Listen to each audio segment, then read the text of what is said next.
Welcome back to the Departure Lounge. Today I'm joined by Bryan Schmidt, a CPA, strategic finance leader, transformation-focused operator, mentor, and author. Bryan has built a career helping organizations strengthen their financial systems, improve operational efficiency, and navigate major periods of change. His work spans financial leadership, automation, and process improvement. He's also supporting individuals and teams through professional and personal transformation. He's published books on finance, leadership, and resilience. He has 3 press releases on his financial achievements, and he mentors others on building strong financial foundations. Bryan, thank you so much for joining us today. Thank you. So tell us a little bit about your career path and your life and what led you to what you're doing now. I would have never thought I would get here, to be honest with you, Stephen. We had a pivotal moment in my career in 2014. We were using Sage Platinum at the time. I get a letter in the mail saying we're going to discontinue Sage Platinum.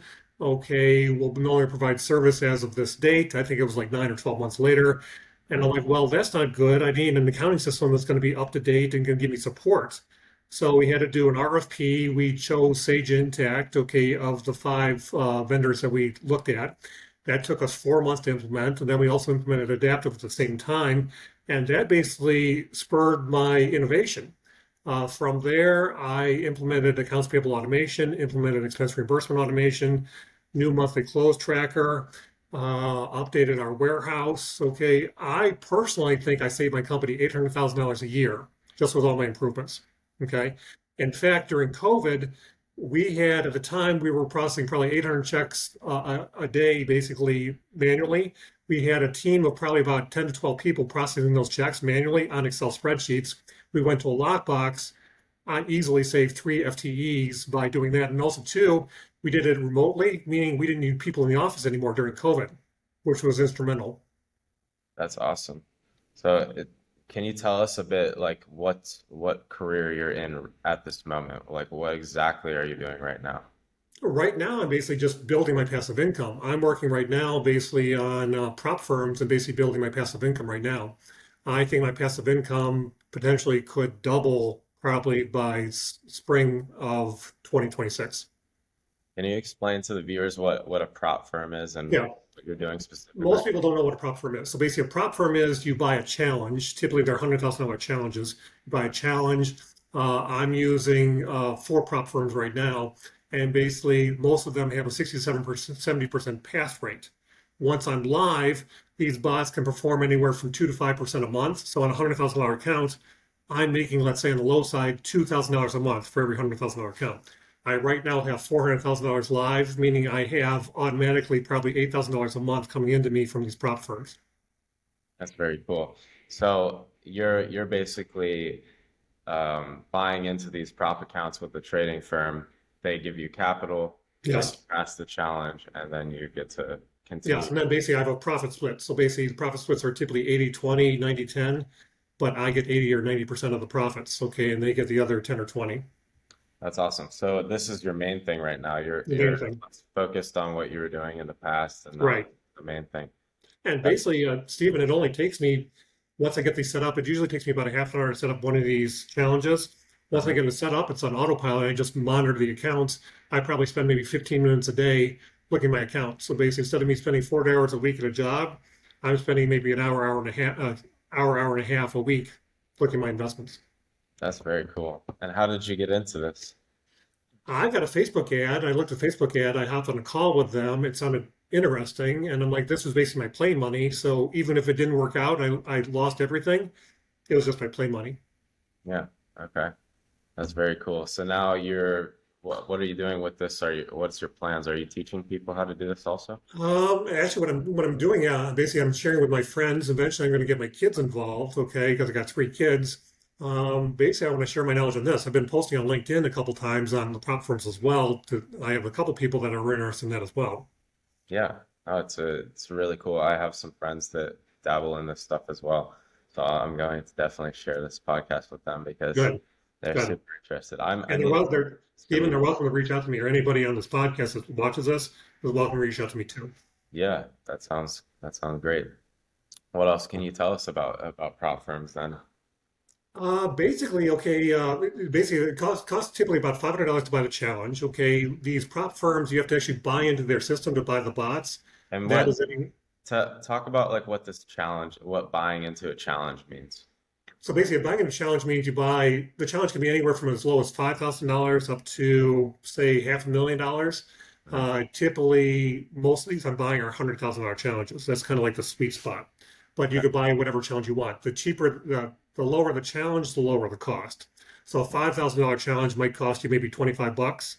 A Mhm. $100,000 challenge that I'm buying costs me typically around $500. Okay. Okay. And they don't always pass. So I'm going to have probably about 30% that won't pass, meaning I'm out the $500, but 70% will pass. Once they pass, then I'm live, and then I'm going to start earning money on these prop firms. Very cool. And then you're using bots to automate this stuff. Yes. That's cool. And did you buy these bots? Did you develop them yourself or No, I bought the bots. So the bots cost anywhere from $1,500 for one time up to anywhere from $6,000 to $9,000 for the bots. And I have four different prop firms I'm using. okay.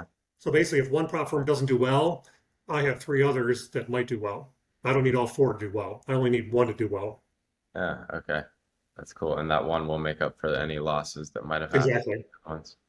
That's cool. So do you learn to adjust these bots at all, or do you just let the bot do its work? As long as the bot's performing well, you don't have to adjust it. But if it starts underperforming, then I can go in there and I can install a new bot. And actually, these prop firms, some of them have anywhere from 5 to 100 bots. Okay. Wow. That's awesome. So, aside from the prop firm stuff, are you doing consulting with companies as well? Not right now, okay, but I'd be open to consulting. Actually, my book actually has my contact information in the book. So if somebody buys a book and reads the book and says, "Oh yeah, let me contact Bryan because I might have this challenge for me," I can hop on a call with them and I can help them as well Okay. because I've How done many all this. how many books do you have? I have two books. One is on finance. That's the finance automation book, and then I have another one. I'm a child abuse survivor, so I wrote a book on healing from child abuse. Okay. And on this podcast, we have a lot of this is a business conversation podcast. So everybody on here is trying to learn from each other, and we have great network effects on LinkedIn and everything, people connecting through this podcast. So can you tell us more about financial automations? Because that's been a big topic that we've been talking about in businesses using Yeah. automations and Uh, now AI and everything like that. So tell us more about the book. Typically, what I recommend is okay, either go for the quick wins, okay, or big bang for the buck. Okay, so typically, what I started with, when I started with a new ERP system, because our ERP system was broken, you really can't do automation without a good ERP system. Okay, if you have a poor ERP system, you really need to evaluate that and see if you need to upgrade that. That will probably take you probably a month to evaluate which vendor, probably another 4 months to implement. Once you get that, then you have the good bones for your system, and you can start working on other automation. I would say after that, you can do a monthly close tracker. That will take less than a month. That's easy to do. AP automation, that will take you about a month to 6 weeks. That's easy to do as well. Expense automation, that's another probably 6 weeks as well. Budgeting, that's a little bit longer. Budgeting will take you anywhere from 3 to 4 months. That's probably second biggest next to ERP. Yeah. And then I'd also look at your bank because if you have a lot of check volume, I'd be looking at lock boxes to help you with that as well. And also, a lot of these ERP systems will automate your bank processing as well, so you aren't doing it manually in Excel. And when was this big book written? I just wrote it this year. It actually got published in October. Okay. So are there AI conversations within that these Yes, that yes. okay, very cool. So can you talk more, speak more broadly to how you're using like AI in those business in the topics in the book? Basically, I tell okay. Here's one challenge that I have because I use Copilot and I use ChatGPT a lot. Okay, Mhm. let's say I'm struggling with how to either answer somebody via an email, or let's say I'm struggling with how to implement a new solution. A lot of times I'll go into a Copilot or ChatGPT and type it in there what my question is and see what they recommend as a solution. And if I don't like their answer, I'll go into maybe the other AI tool type in the same thing and see if it gives me the same result. Yeah, I do the same. I use multiple, and it Yeah, sometimes yields different results. So yeah, which that's it does. yeah, yeah. Okay. Another question I wanted to ask you was a little bit different, but you've spent time thinking about the human side of change, community, clarity, mindset. How do these factor into the way you would support teams or Oh advise yeah, yeah. teams? Actually, see, that's an interesting question. Okay, because one of my biggest challenges first was AP automation. I'd never done an automation before. That was kind of my first one that I'd done after ERP. I'm like, if this fails, it's going to touch everybody, including our CEO. Okay, so I really cannot have this fail. It took me 6 weeks to implement it. I was meeting with my team weekly on this, on what we were, where we were at. What really surprised me was the morale went up. Morale went up because they weren't doing this manual stuff anymore. In fact, I remember after the second day after we went live, I get a call from our CEO, and he typically didn't call me very much. He's like, Brian, this is great. He picked up his phone. He's like, Brian, I can approve invoices from my phone. He wasn't having to deal with the paper anymore. And during COVID, I didn't have people in the office anymore. We were all doing it remotely. That's cool. So people are receptive to the changes Yeah. you're Now, advising. a lot of it too is human. You need to talk about the change. Not everybody's going to be open to the change. They're going to be thinking like, "Oh, it's my job. You're going to get rid of me, aren't you?" I didn't get rid of one person. I basically redeployed them. Wow. That's cool because I think a lot of people worry about when you're implementing automations or changes and AI, like they think they're going to be replaced. Yeah. And actually, if I was going to replace them, I was going to be very honest with them, saying, "Okay, I'm going to have to eliminate your job. This is the day I'm going to eliminate your job." Yeah, I want to be very upfront with people. yeah, that's great. In your experience, what helps teams move from reactive day-to-day work towards more strategic, forward-looking financial operations? Really, I'd say the biggest thing is the mindset. Okay, you really need a mindset that involves a change. You also too need to. Here's the other groups that I talk to. I always talk to HR because it involves people. I talk to Yeah, IT because it involves systems. I make sure I talk to leadership because obviously, when making a change, it's going to impact them somehow and impact operations. So I make sure I involve all three groups. And then what I do too is all of the change agents, I get them in a room, tell them what I'm doing, why I'm doing it. I want their feedback. Do they agree with me or not disagree with me? If they don't, let's have an open conversation to see if we can pivot and maybe I'll change where I'm going. yeah, okay. So it's just being open and transparent through the whole process, really. Exactly. You talk about the importance of building a strong foundation in both finances and leadership. What does that foundation look like for you?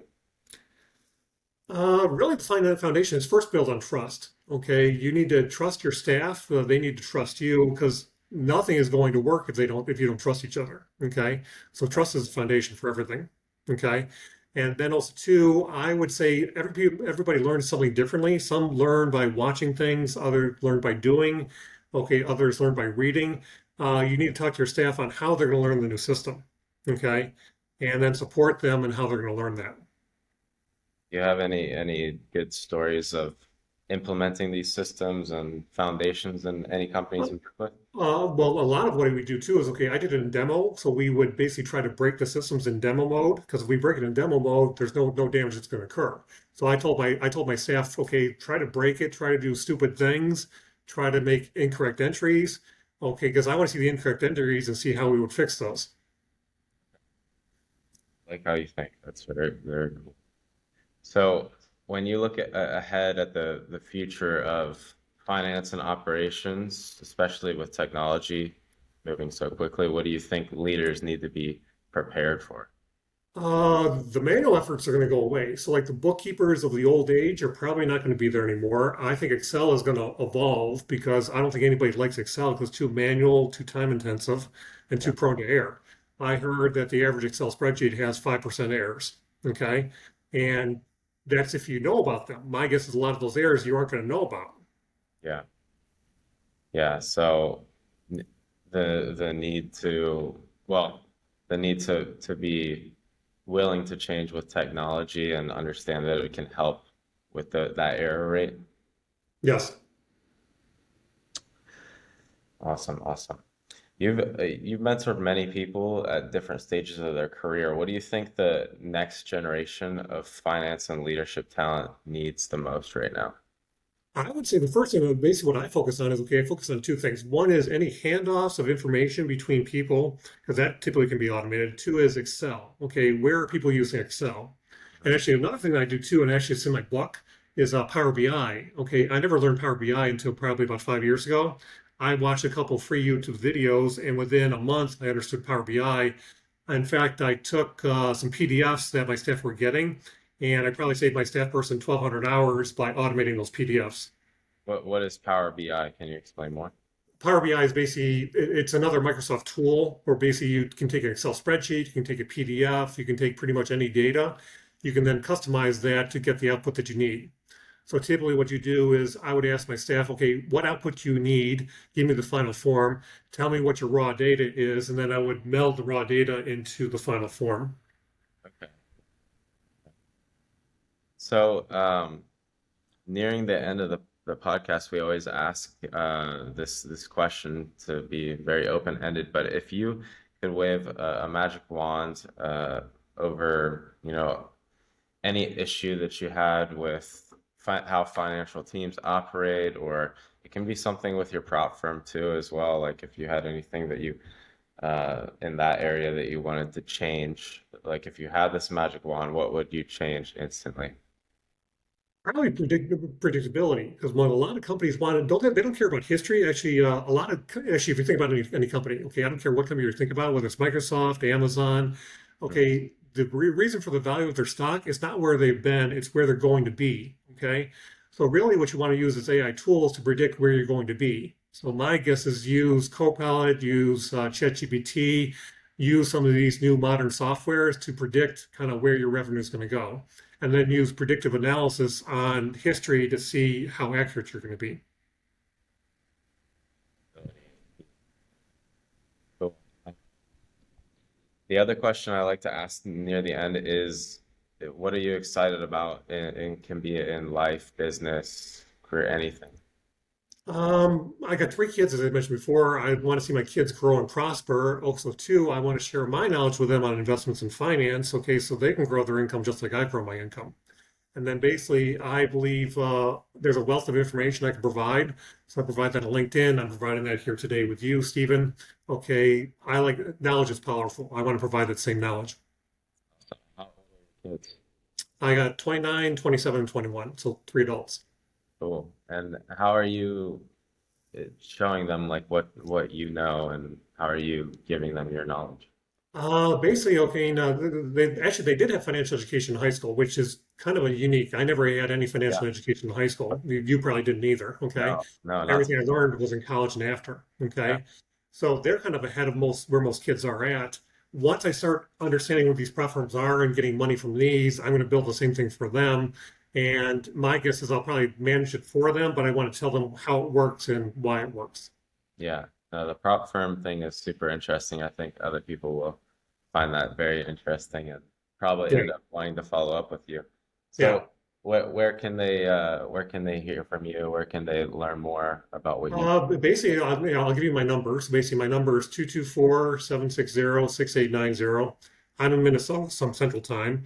If you want to send me an email, that would be first name, last name, 99 at gmail.com. So it's Bryan Schmidt, 99 at gmail.com. Either of those two, I'd be accessible. I'm happy to hop on a call with somebody and kind of share my knowledge with them, either on finance or on prop firms. Awesome. So we'll put all that information down below. Brian, is there anything else you wanted to share with us before we get off? Stephen, I just want to thank you for your time. I think this is great. I think this will be invaluable for everybody who watches this video. Yeah. Okay, so it's been a pleasure talking to you, Stephen, today. Yeah, it's been great having you. So Thank you. thanks so much.